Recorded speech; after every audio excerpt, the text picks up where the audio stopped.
Okay, so we left off yesterday with chapter 24, which is page 100. I don't believe that we had the opportunity to read this, did we? No. Okay. All right, so we're going to actually read this whole chapter today. I do think that is very important because it sheds some light on who Vardaman and Darl are and kind of what's going on with both of them in their heads. It's very, very confusing, okay? Now, I would like to kind of reflect on something that we previously talked about, which is the is versus the was. All right, so is and are similar, but we have the is and the are, and we have the was and the were. Okay, is and are means kind of like that present living thing now, whereas we have that like was and the were, which is in the past tense. Do you have any sticky notes? Yes.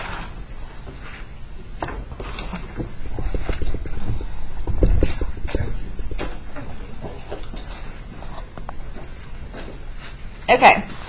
Vardaman, we are going to town. Dewey Dell says it won't be sold because it belongs to Santa Claus, and he's taken it back with him until next Christmas. Then it will be behind the glass again, shining with waiting. So he is talking about something that he referenced in a previous chapter. What is that? Yeah, the toy train. The toy train. Pa and Cash are coming down the hill, but Jewel is going to the barn. Jewel, Pa says. Jewel does not stop. Where are you going? Pa says, but Jewel does not stop. You leave that horse here, Pa says. Jewel stops and looks at Pa. Jewel's eyes look like marbles. Another reference to eyes. You leave that horse here, Pa says. We'll all go in the wagon with Ma like she wanted. Okay? So we have kind of a conflict arising here. We know that Jewel has this horse. We don't know like where this horse came from yet or how he has acquired it or what its total significance is, but we do know that he has this horse that he, beats and has kind of like a strange, terrible beating and cursing but loving relationship with. All right, and so it appears as if he's going to the barn to get this horse, that he's going to ride this horse to Jefferson and not ride in the wagon with the family, whereas his father says, no, we're all going to go together as a family in the wagon. We're riding together. Okay, this is where we get some serious confusion going on, all right? But my mother is a fish. Vernon's seen it. He was there. Okay? So my mother is a fish means in Vardaman's mind what? She's dead. My mother is dead. All right. Vernon saw the fish. He saw my mother. He knows what's up. All right. Darl said Jewel's mother is a horse. What does that mean? A soul. Yeah. If you're looking at it symbolically, Jewel's mother is a soul.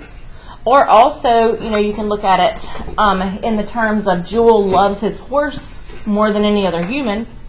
So, his allegiance is to this horse and not to his mother, whereas our allegiance is to burying our mother. All right, so there's multiple viewpoints here, multiple ways that we can look at this text.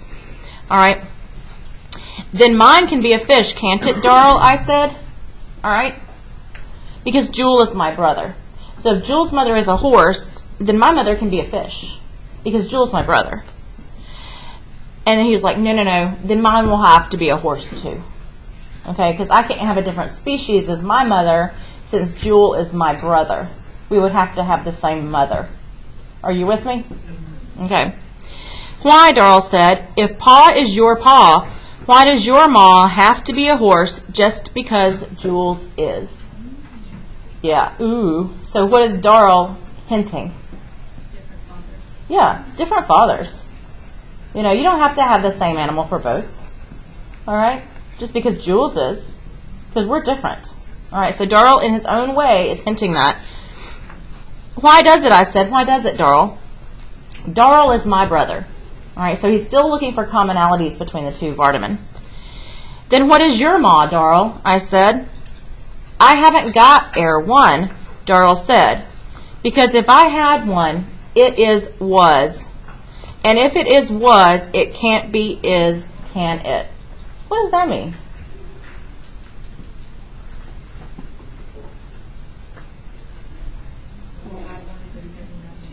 Yeah, she's dead, so you can't have one now. Yeah. No, I said. Then I am not, Darrell said, am I?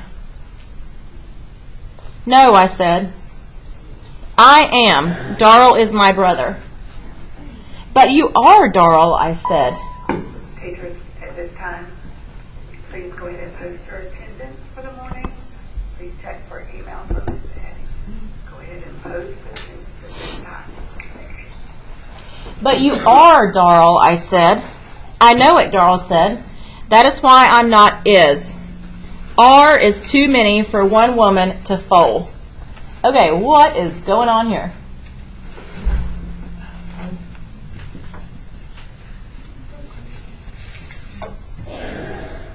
What is going on here?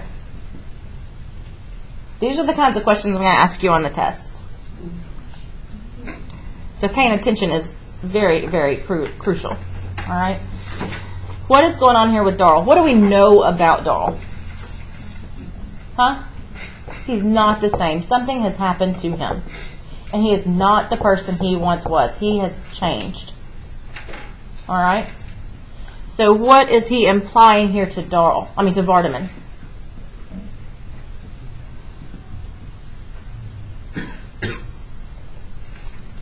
So Darrell says, then I'm not. And he says, but you are. And he says, I know it.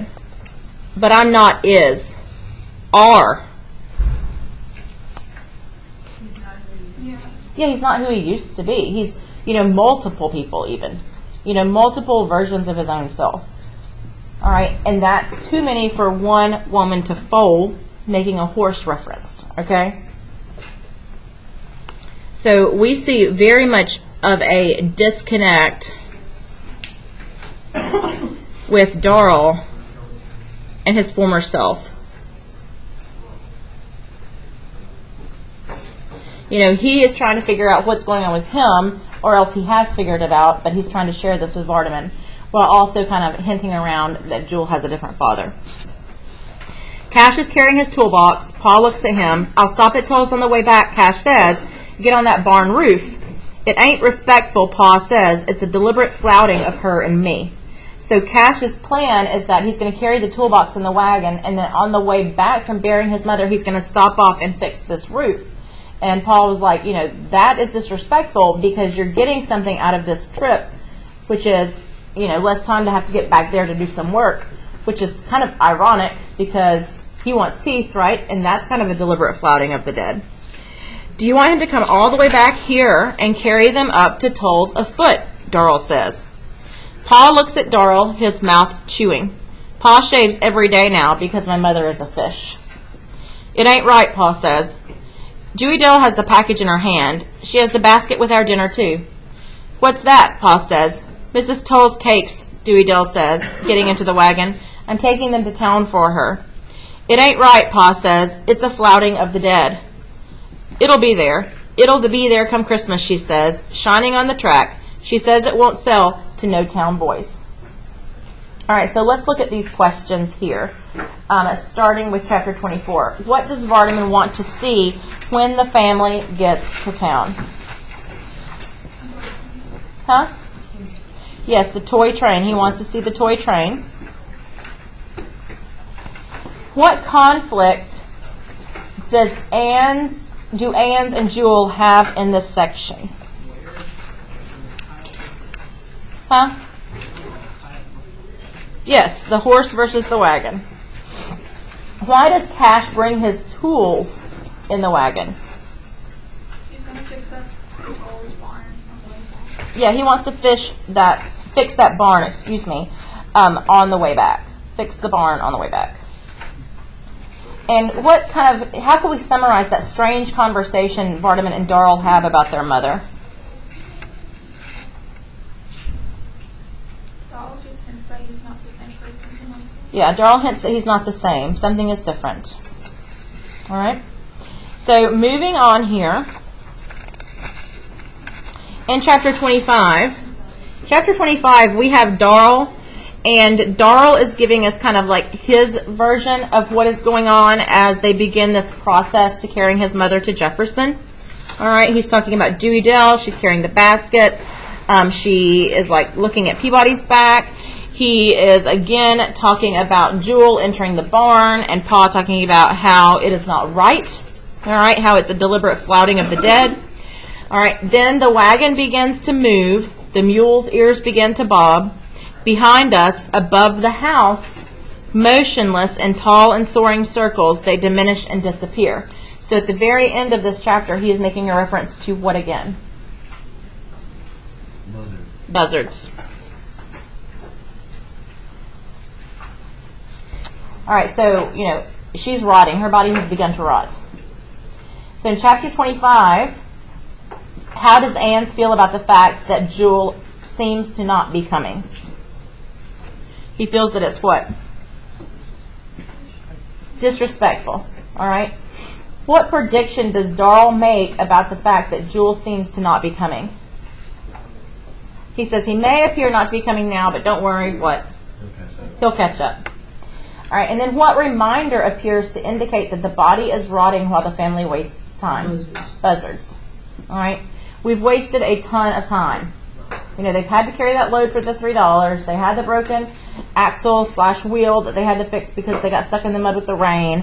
The making of the coffin took longer. They had to patch the holes. It's just like a continuation of just this waste of time.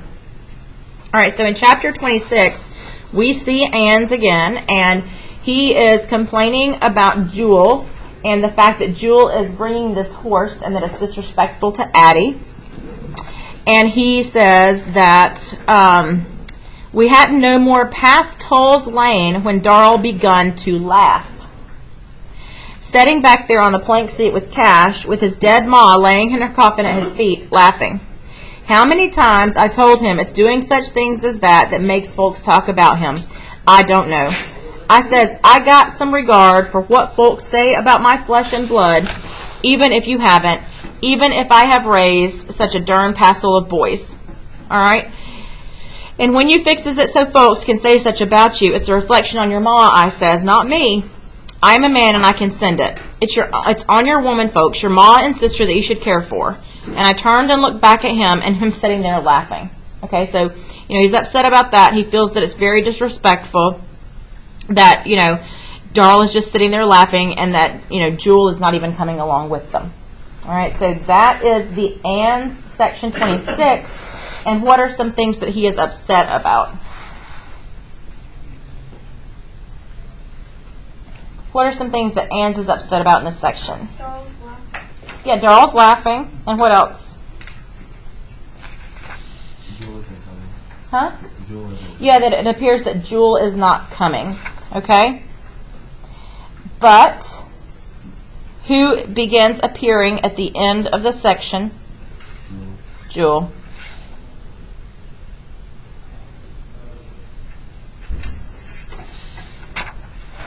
Okay, so then in our Darrell section 27, he is narrating to us about the arrival of Jewel. Okay, so Jewel's coming up fast. He's catching up with them on the horse, and they just continue on riding in the wagon. Jewel passes. His horse kicks up mud on the coffin. Cash kind of cleans it off because, that's something that he's proud of. And he continues on, kind of just heading on ahead of them. All right, so number 27 chapter, what does Cash do in this section that is consistent with his character so far? He complains about the coffin not being what?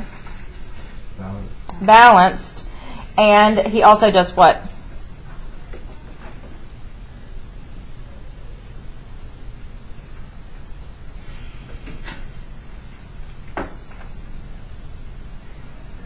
He cleans the mud off of the casket. So what does Jewel seems consistent with his character so far? He's still very organized with the casket. Jewel. Oh, Jewel? Yeah. But yes, that is consistent with Cash's, absolutely.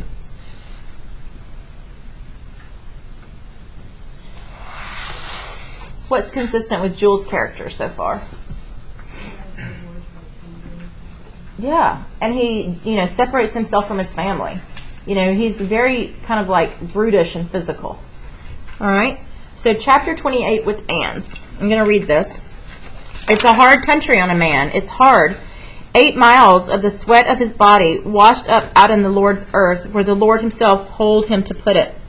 Nowhere in this sinful world can an honest, hard-working man profit. It takes them that runs the stores in the towns, doing no sweating, living off of them that sweats. It ain't the hard-working man, the farmer. Sometimes I wonder why we keep at it. It's because there is a reward for us above, where they can't take their autos and such. Every man will be equal there, and it will be taken from them that have, and give to them that have not by the Lord. But it's a long wait, seems like. It's bad that a fellow must earn the reward of his right doing by flouting himself in his dead. We drove all the rest of the day and got to Sampson's at dusk dark, and then that bridge was gone too. They hadn't never seen the river so high, and it not done raining yet. There was old men that hadn't never seen nor hear of it being so in the memory of man. I am the chosen of the Lord, for who he loveth, he doeth, he chastiseth. But if I be dern, if he don't take some curious ways to show it seem like. But now I can get them teeth. That will be a comfort. It will. So what on earth is Anne's talking about? Huh? Yeah, the afterlife. He's saying, it's hard work for a man. I toil all my life and, I don't get anything, and then, having to sweat, but then the people who live in the town, they don't have to sweat, but they live off of what we do, but it'll all even out in the end when I get to heaven. What's ironic about this?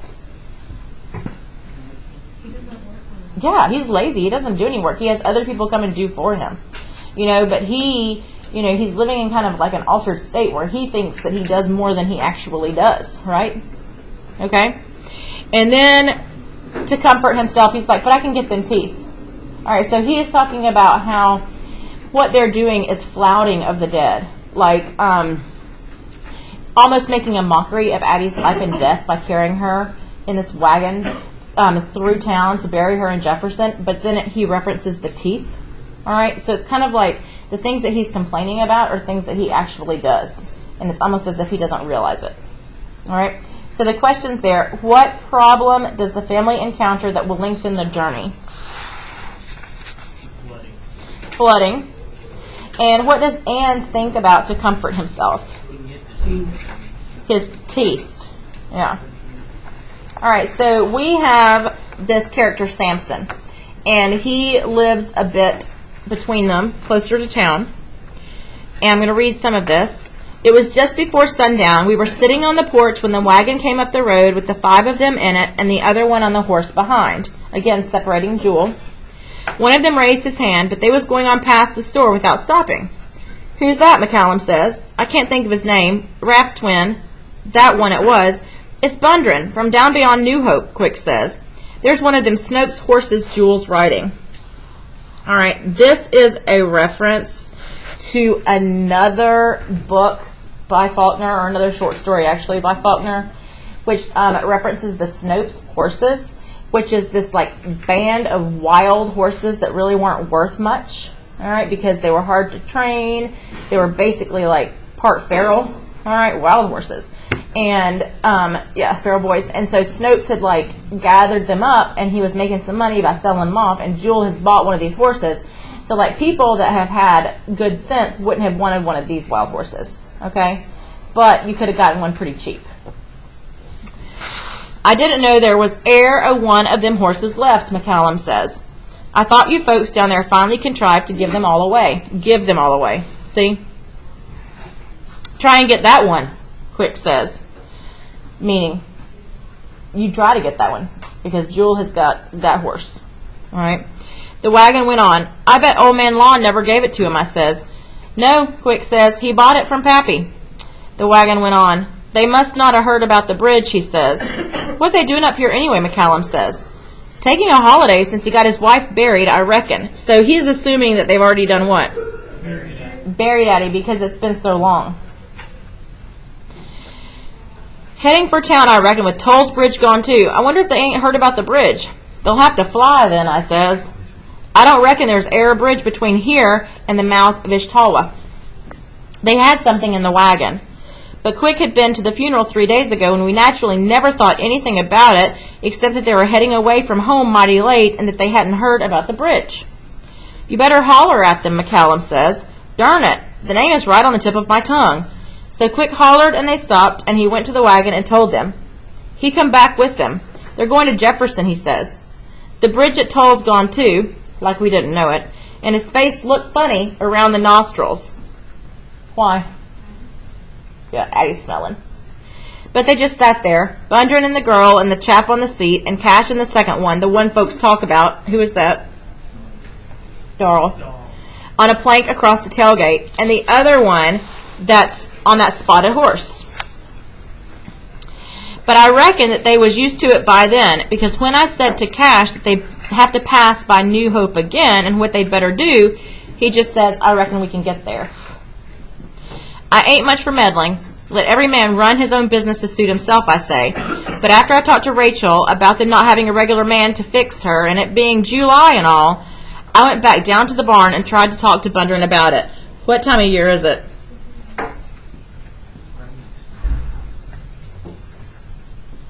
What time of year is it? What state are we in? Spring. What does that mean for us? Rain. It's hot. So what does that mean? It's going to make her decompose faster. Okay. And I went back to the barn. I gave her my promise, he says. Her mind was set on it. Okay, this is an interesting passage here that you should mark. I notice how it takes a lazy man, a man that hates moving, to get set on moving once he does get started off. The same as he was set staying still. Like it ain't the moving he hates so much as the starting and the stopping. And like he would be kind of proud of whatever come up to make the moving or the setting still look hard. He sat there on the wagon, hunched up, blinking, listening to us tell about how quick the bridge went and how high the water was.